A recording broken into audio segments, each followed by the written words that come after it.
Follow your star. Be true to yourself, my son. Hello, Bethanians. Welcome once again to Bethany Virtual Cafe. And as promised, I'm going to make an episode on the Epiphany.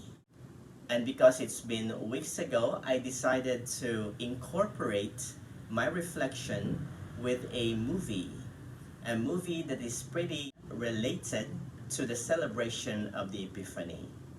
The title of the movie is The Fourth Magi.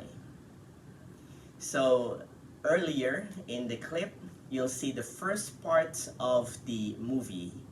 The first part where Artaban, the fourth Magi, was in conversation with his father and was seeking his support for his quest to see the newborn king in Israel.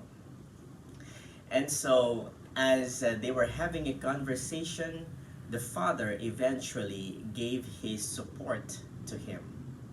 But as it progresses, you'll see that the father also asked Orontes, his servant, to follow Artaban and to make sure to give an account of every activity that they do for each day. And once Artaban is able to fulfill his goal, then Orontes would become a free man. So this movie is after the masterpiece of Henry Van Dyke in his work entitled The Other Wise Man. So let us try to see how this movie continues to become relevant even today. This is such a beautiful movie because even though it's an old one, you can see it portrayed by one of the best actors in the US, especially Martin Sheen. And so let us try to journey with the fourth Magi and try to see how his life could also help us, especially in today's search for the king. That in the midst of what we're going through, the pandemic in particular, we're still able to find the true king out of our daily experiences and life. I invite the Catholic families to watch the entire film. And if you are maybe staying at home at this point because of the surging cases, then maybe you can spend some time as a family together to watch it. If you'd like to watch the full movie, you can watch it actually on YouTube. See the description below for the link. On to the first clip. The journey begins. As you can see, they were traveling from far away in order to search for the king. And on the journey, on the way, they were confronted by a sick man. A sick man who first approached Orontes, and then Orontes in fear called out his master in order to help him. We can see in this clip also that Artaban is not only an astrologer, but he is also a physician. And so he has not only the skills of being an astrologer by seeking signs from the stars, but he has also the skills to heal and to cure illnesses out of his profession. And so what we can learn from this clip is this, that we have to make use of our skills, our profession, for the good of all. And so as Artaban was confronted with the sick person, he did not hesitate to help him. He did not hesitate to provide him with his resources in order that this person would become well.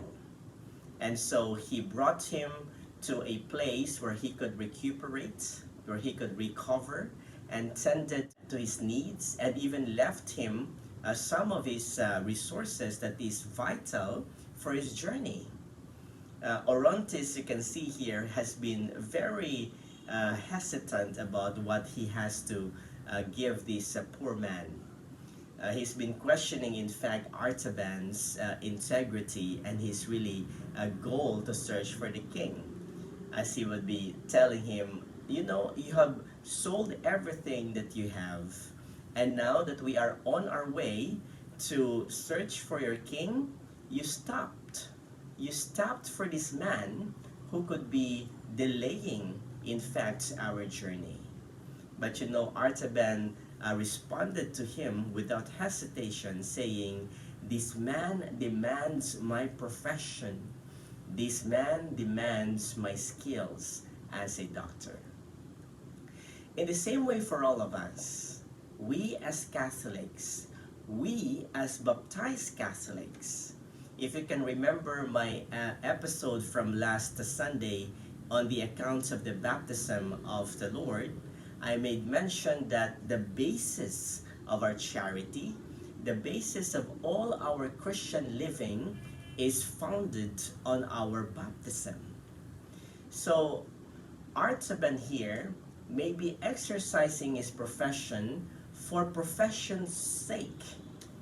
But then again, if Artaban could have been a Catholic to this day, then probably his will to perform and exercise his profession could be highly motivated and initiated out of his baptism as Catholics. As you can see, we Catholics are called into different vocations. Some of us could have been called to become a homemaker, a parent, or a dad and a mom in a family. We could also be called to different professions, probably as a doctor, or as a teacher, as a nurse, and any other professions. Or maybe we could also have been called to a single blessed life. And they are not bad in their own way. These are good and wonderful walks of life and calling and vocations. But as we have been called to a particular vocation, our vocations must highly be motivated by our call to Christian life based on our baptism. And so just like Artaban, we have to exercise our skills. We have to share our talent for the good of all. And when we do so, we should never forget that we do so because of our nature. We do so because primarily we have been baptized into Christ. And so the question that we can ask ourselves is this: what is my particular profession? What is my particular vocation? And how am I making use of my vocation, of my profession, my skills for the good of everybody in my community and in the communities that I serve? We can also ask ourselves the question, how am I exercising my profession and my skills in line with my call as a Catholic, in line with my baptism, in line with my profession of faith? See you next time, Bethanians, in the next clip. You have a good day.